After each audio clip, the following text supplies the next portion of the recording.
कभी कभी हम अपनी बूढ़ी नानी, हम ननसाल में रहते हैं, हमें कम से कम यहाँ 29-30 साल से ज़्यादा हो गए हैं।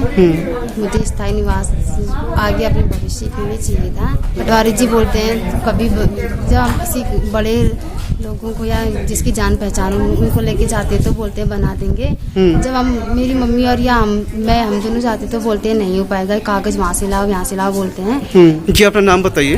सर मेरा नाम कुमारी मंजू है। जी आप कहाँ रहती है? गांव का नाम क्या है? बांस में तोली। बांस में तोली। जी।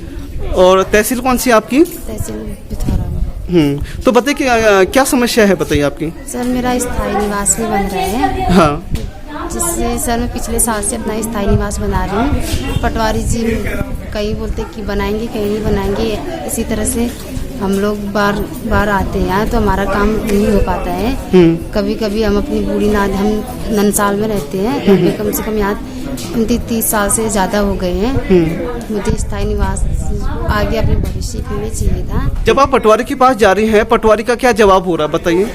पटवारी जी बोलते हैं कभी जब हम किसी बड़े लोगों को या जिसकी जान पहचान उनको लेके जाते तो बोलते हैं बना देंगे। जब हम मेरी मम्मी और या हम दोनों जाते तो बोलते हैं नहीं हो पाएगा, कागज वहाँ से लाओ यहाँ से लाओ बोलते हैं। वो कागज फिर भी हम उनको दिखाते तो बोलते हैं ऐसा नहीं हो पाएगा, अगले दिन आना या 1 महीने के बाद आना, 2 महीने के बाद आना, ऐसा बोलते हैं। तो आप ये तहसील के चक्कर कब से लगा रहे हैं? कितना समय हो गया आपको? मुझे लगभग 1 साल हो गया है। अभी भी मेरा काम आगे को नहीं बढ़ा है। तो आप पटवारी के अलावा किसी अन्य अधिकारियों से भी मिले? आप किसी और से मिले अपनी समस्या के संबंध में? सर आए थे हम लोग, डीएम कोड आए थे, वहाँ बाहर जो सर लोग बैठते हैं उन्होंने कहा यहाँ से तुम्हारा काम नहीं होगा, आप लोग तहसील जाइए। हम तहसील गए, वहाँ भी सर वैसे नहीं हुआ हम लोगों का।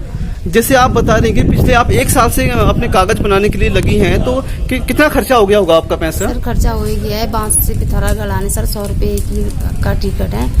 सर हमारा रोज आने जाने का सर 500-600 से ज्यादा ही होते हैं। टिकट वाला सर लग जाता है, फिर जो कार्रवाई करते हैं सर उसमें भी 100-200 रुपये लग जाते हैं।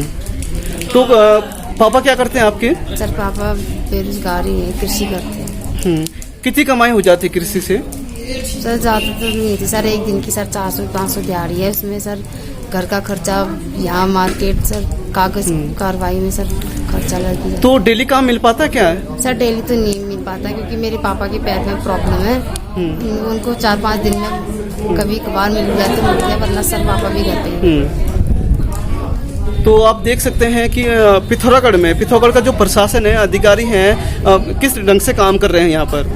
और जो एक योजना थी, जो एक प्रमाण पत्र बनने की, और प्रमाण पत्रों के आधार पर ही किसी भी व्यक्ति को सरकार से मिलने वाली सुविधाओं का लाभ मिलता है, लेकिन ऐसा लगता है कि एक षड्यंत्र के तहत ये सरकार या सरकार में बैठे अधिकारी नहीं चाहते कि भाई जो अनुसूचित जाति के लोग हैं या जो उनके लिए जो कल्याणकारी जो योजनाएं, समाज कल्याण की जो योजनाएं जो बनी हैं वो मिले, ऐसा सरकार का मकसद नहीं लगता है, ऐसा उद्देश्य नहीं लगता है। क्योंकि यहाँ पर जब हम इनसे बात कर रहे हैं तो इनके बातों से यही जाहिर हो रहा है कि ये 1 साल से चक्कर काट रही है पिथौरागढ़ तहसील का, लेकिन कोई अधिकारी, कोई पटवारी, कोई सुनने वाला नहीं है इनकी बातों को।